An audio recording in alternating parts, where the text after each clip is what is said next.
नमस्कार। क्या कोई एक अंडरवियर किसी को जेल की सलाखों के पीछे कर सकता है? जी हाँ, ऐसा हुआ है केरला में, और वो भी एक विधायक, सिटिंग विधायक जो वहाँ के सत्तारूढ़ पार्टी से संबंधित है, और पूर्व में तो ये मंत्री भी रह चुके हैं, परिवहन मंत्री। और आज वो जेल की सलाखों में है कि पीछे है, और मामला बहुत पुराना है, उस पर भी आते हैं, लेकिन ये अपने आप में बहुत रोचक है। सच्चाई यह है कि इस डिसीजन के बाद एक बहुत पुराने और ऐतिहासिक फैसले को आज कर दिया गया। जी हाँ, 3 तारीख को वैसे ये पूरा फैसला सुनाया गया, 3 जनवरी को, जिसके बाद इनको जेल हुई। लेकिन सच्चाई यह है कि बहुत पुराना मामला, 1990 का यह मामला, इसलिए कहा जा सकता है एक ऐतिहासिक कानूनी जटिलताओं में से एक गाथा का अंत हुआ इस घटना के बाद। क्या है पूरी बात, जरा इसको समझिए, और कैसे एक अंडरवियर एक अपराधी अब कह सकते हैं उन्हें हम, जो कि जनप्रतिनिधि हैं, उनको जेल के अंदर डाल दिया गया। व्यक्ति का नाम है जो आज जेल के अंदर में है, विधायक जी हैं, उनका नाम है एंटनी राजू। क्या है पूरी बात, तो जरा समझिए। शुरुआत एक छोटे से बात के साथ कि आखिर जो वो जेल पहुंचे आज के तारीख में, उसके पीछे जो किरदार है वह मुख्य है एक ऑस्ट्रेलिया का व्यक्ति, नाम है एंड्रयू सल्वाटोर। एंड्रयू सल्वाटोर जो है ये 1990 में तिरुवनंतपुरम के एयरपोर्ट से गिरफ्तार होते हैं।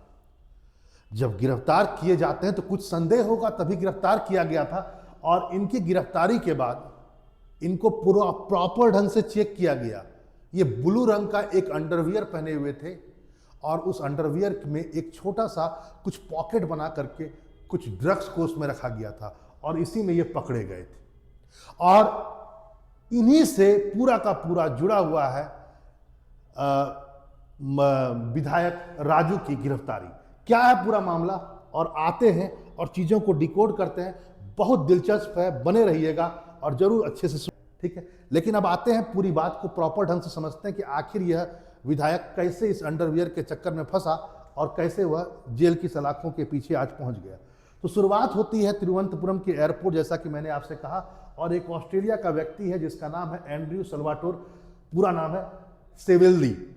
वो ऑस्ट्रेलिया का व्यक्ति था और तिरुवनंतपुरम में गिरफ्तार किया गया। अंडरवियर में, ब्लू अंडरवियर में कुछ ड्रग्स पाया जाता है, लगभग 61.5 ग्राम का ड्रग्स एक थोड़ा सा दूसरे किस्म का ड्रग्स था जिसका नाम माना जाता है हसीस, एक अरबी वर्ड है, ये ड्रग था जो पकड़ा गया।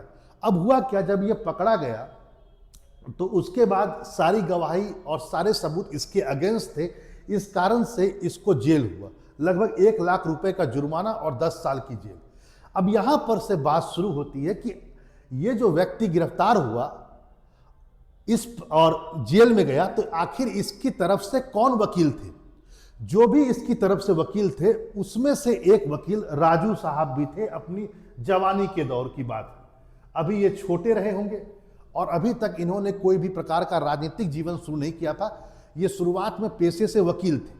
तो जो इनको पूरा का पूरा जो बैक कर रहा था, तो उसमें एक बहुत सारे वकीलों का एक ग्रुप था, उसमें एक बहुत छोटे से वकील के रूप में यह शामिल हुए थे, लेकिन बहुत ही महत्वाकांक्षी थे, उसके रूप में ये शामिल हुए। और लेकिन फिर भी क्या हुआ, उनको जेल हो गया, सजा सुनाई गई। बाद में क्या हुआ, बाद में यह हुआ कि ऑस्ट्रेलिया से एक पूरा का पूरा कानूनी लोगों का एक पूरा का पूरा जत्था वहां से यहां आया, तिरुवनंतपुरम में आया, यानी केरला आया, और उन्होंने अब इसके मतलब कि इसके लिए केस लड़ना शुरू किया, इसकी रिहाई के लिए। बहुत सारे, इसमें इनके पिताजी माताजी भी सब आई थी, वो भी आए थे, और इन्होंने अपील की थोड़ा हायर कोर्ट में। थोड़ा ध्यान समझिएगा, इन्होंने अपील की थोड़ा हायर कोर्ट में, और कहा यह गया कि सर, आप जो अंडरवियर बता रहे हैं कि इस अंडरवियर से ड्रग्स मिला है, जो लड़का पहना हुआ है, सच्चाई है कि ये अंडरवियर तो इसका है ही नहीं। अजीब सी बात, उसी के यहां से निकला। तो बोला नहीं, इस अंडरवियर इसका नहीं है, आप एक काम कीजिए, इस अंडरवियर को आप पहना करके देख लीजिए। और ऐसा ही हुआ क्या, जब न्यायालय में बाकायदा सबके सामने उसको अंडरवियर पहनने के लिए कहा गया और वो अंडरवियर फिट नहीं आया इसको, और कुछ दिनों के बाद ही उसको रिहा कर दिया गया। यहां पर जज ने लेकिन एक बात कही थी कि मुझे बहुत संभावना है कि साक्ष्यों के साथ कहीं ना कहीं कुछ ना कुछ उलटफेर किया गया है, क्योंकि जो पुलिस पक्ष था वो हमेशा कहता रहा कि अंडरवियर उसी का था, उसी से बरामद हुआ, तो फिर ये अंडरवियर उसे क्यों नहीं हटा, यानी कि फिट क्यों नहीं हुआ। और यहीं से कहानी की शुरुआत होती है। कहानी कुछ ये है कि ये लड़का साल्वाटोर ऑस्ट्रेलिया पहुंच गया यहां से रिहाई के बाद। 91 में ही 19 पकड़ा गया, सजा हुई, लेकिन फिर रिहा हो गया और ये पहुंच गया ऑस्ट्रेलिया। ऑस्ट्रेलिया में किसी के ऊपर इसने हत्या का आरोप में इसको जेल हुआ। अब ये जेल में एक कैदी से मिलता है जिसका नाम है जॉन पॉल, और इन दोनों के बीच बहुत सारी बातें हुई। इसने इसको वो सारी बातें केरला की बता दी कि कैसे उसने उस पूरे मामले को डाइवर्ट किया। इसने बाकायदा बताया, पॉल को समझाया कि ऐसा है कि उसके परिवार के सदस्य जो थे वो भारत की यात्रा किए और उन्होंने क्या किया, रिश्वत दे करके अंडरवेयर को छोटे आकार का कर दिया, और इससे क्या हुआ, हमारा केस, हम बरी हो गए और हम किसी ढंग से हम निकल पाए। अब यहां पर जैसे ही पॉल जब बाहर निकलता है जेल से, तो उसने ये खबर ऑस्ट्रेलिया को पुलिस को दे दी, और ऑस्ट्रेलिया के पुलिस ने इसको भारतीय राष्ट्रीय ब्यूरो, केंद्रीय ब्यूरो के साथ, एजेंसी के साथ इस चीज को साझा किया कि आपके यहां पर रिश्वत देकर अंडरवियर को छोटा किया गया था, यानी कहीं कोई है जो आपके यहां ही धोखेबाज है और क्रिमिनल है या इससे मिला हुआ।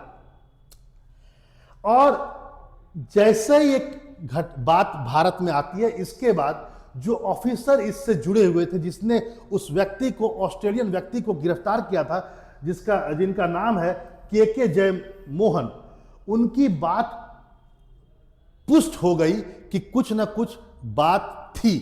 ये शुरू से मोहन है जिन्होंने गिरफ्तार किया था तिरुवनंतपुरम के एयरपोर्ट पर उस व्यक्ति को, वो शुरू से कहते रहे कि देखो ये अंडरवियर उसी का है, उसी से बरामद हुआ है। ये बाकायदा शुरू से लेकर अंत तक अपनी बातों को कहते रहे, लेकिन कोई इनकी बात को नहीं माना, लेकिन लास्ट में इनकी बात सच निकली। अब आप बोलेंगे सर यहां पर कुछ समझ में नहीं आ रहा है कि राजू कहां से आ गए, तो वो तो केवल वकील के एक पैनल में थे छोटे से, वो कैसे फंस गए इसके चक्कर में। तो अब आपको मैं बताता हूं पूरी कहानी, जरा समझिए हुआ क्या था। होता यह है कि जब कोई व्यक्ति गिरफ्तार होता है तो उसके बाद कोर्ट एक आदेश जारी करती है कि कौन सा सामान उस व्यक्ति से मिला है जो दूसरे को दिया जाए या घर वाले को दिया जाए या उसके वकील को दिया जाए, और कौन सा सामान वो जेल में ही रहेगा या पुलिस के पास रहेगा। ये अब हुआ क्या था, प्रक्रिया यही कहती थी कि दोष सिद्धि के बाद केवल उसी चीज को ले जा सकते हैं जिसका ऑर्डर मिला है। लेकिन हुआ क्या, गलती से मानो या रिश्वत देकर मानो, पता नहीं, कहना बड़ा मुश्किल है, हुआ क्या, जो अंडरवियर जो सबसे बड़ा सबूत था वह पुलिस के हाथ से निकल करके कहां पहुंच गया, एंटनी राजू के पास पहुंच गया, जो कि छोटे वकील थे, उनके हाथ में पहुंच गया। और माना जाता है इन्होंने इसमें 3-5 कर दिया, यानी इसकी साइज को छोटा कर दिया। फॉरेंसिक ने इस बात को बाद में साझा किया।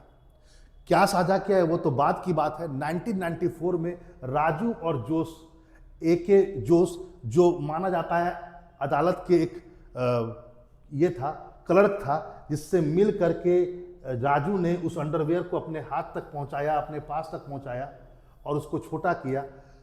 इन पर, राजू पर भी और जोश जो अदालत का एक क्लर्क था, दोनों पर केस शुरू हो गया और लगातार केस चलता चला गया, आगे बढ़ता चला गया। 12 साल बीत गए, 2006 आ गया, तब तक कोई चीज नहीं हुआ और स्थिति यहां पहुंच गई कि माना जाता है कि 2023 में राजू को निर्णायक राहत मिल गई और उच्च न्यायालय ने तकनीकी आधार पर कार्रवाई को रद्द तक कर दिया। और इस दौर में क्या हुआ, यहां 2023 आते आते इस दौर में एक और चीज हुआ, वह राजनीति में भी चले गए। अब बड़े हो गए थे, काफ़ी उम्र हो गया था, कांग्रेस के पार्टी को ज्वाइन करते हुए वह केरला कांग्रेस में शामिल हुए, तिरुवनंतपुरम से वो विधायक बने और बाकायदा सिटिंग सरकार में वह परिवहन मंत्री भी बन गए। लेकिन सच्चाई यह है कि सुप्रीम कोर्ट के हस्तक्षेप के बाद दोबारा इनके केस को खोला गया, क्योंकि जो राहत दी गई वो अल्पकालिक ही साबित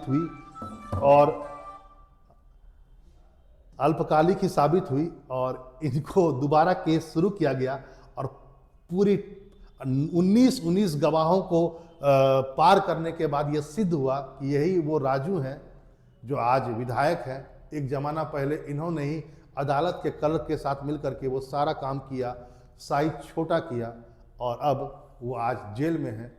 और जैसा कि मैंने आपसे कहा, उनके जेल में जाने से चूँकि 3 साल का कैद है, उनकी विधायिका भी स्वतः ही निलंबित हो गई।